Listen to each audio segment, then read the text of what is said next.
উরস আরবি শব্দ, এর অর্থ উৎসব। এটা সাধারণত দক্ষিণ এশিয়ার সুফি সাধকদের মৃত্যুবার্ষিকী পালনে অলি আউলাদের দরগা বা মাজারে অনুষ্ঠিত হয়ে থাকে। বক্তারা তাদের অলি আউলিয়াদের আল্লাহর প্রেমিক বা প্রিয়ভাজন হিসেবে মনে করে থাকে। উরস এক এক সিলসিলায় এক এক ধরনের আনুষ্ঠানিকতায় পালন করা হয়, তবে প্রায় ক্ষেত্রে কাওয়ালি, হামদ, নাত ও তাবারক বিতরণে সীমাবদ্ধ থাকে। আমাদের বাংলাদেশের বৈজ্ঞানিকের কথা রাখেন, ইউরোপ দেশের বড় বড় বৈজ্ঞানিকরা পর্যন্ত আজ পর্যন্ত বিজ্ঞানের কোনো থিওরি তাকে আবিষ্কার করতে পেরেছে যে এরকম। যদিও উরস ধর্মীয় দিক থেকে ইসলামে একটি শাখা প্রশাখা হিসেবে বিবেচিত হয়, তবে উরস হচ্ছে জাত পাত নির্বিশেষে সকলে এটা অংশগ্রহণ করে থাকে। এই অঞ্চলের হিন্দু, বৌদ্ধ, মুসলিম, খ্রিস্টান সবাই এতে অংশগ্রহণ করে থাকে। এটা আঞ্চলিক ভেদে অথবা সাংস্কৃতিক অথবা পরিবেশগত দিক দিয়েও সংমিশ্রণে একটা আভাস পাওয়া দেখা যায় এই উরসে।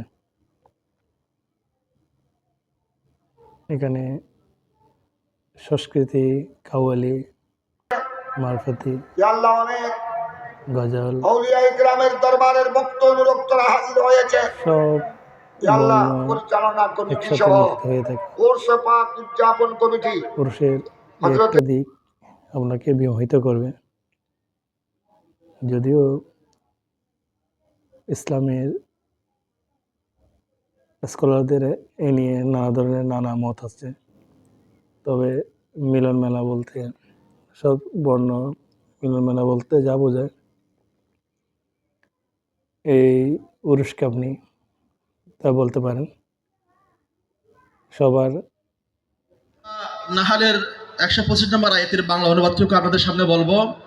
এর অর্থ হচ্ছে, ভালো উপদেশ, হিকমত তথা বিজ্ঞানসম্মত উপায়ে তোমরা আল্লাহর প্রতি মানুষকে আহ্বান করো। সেই ধারাবাহিকতায় যুগে যুগে অসংখ্য আউলিয়া কমিটি এবং আজকের উরুস উদযাপন কমিটির পক্ষ থেকে আন্তরিক মোবারকবাদ জানিয়ে আমি আমার মোহাম্মদ মিজানুর রহমান। وترحمنا لنكونن من الخاسرين ربنا آتنا في الدنيا حسنة وفي الآخرة حسنة وقنا عذاب النار وادخلنا الجنة مع الأبرار গুনাহ খাতা ক্ষমা করে দাও। আসন্ন ঈদে মেরাজুন নবী সাল্লাল্লাহু আলাইহি ওয়াসাল্লামের উসিলায়, মাহে রজবের উসিলায় ইয়া আল্লাহ আমাদের ভবিষ্যৎ জীবন উজ্জ্বল করে দাও। যারা ব্যবসায়ী ভাইয়েরা আছেন, ব্যবসা বাণিজ্যের মধ্যে বরকত নাজিল করো, কবরকে জান্নাতের বাগানে পরিণত করো। আল্লাহ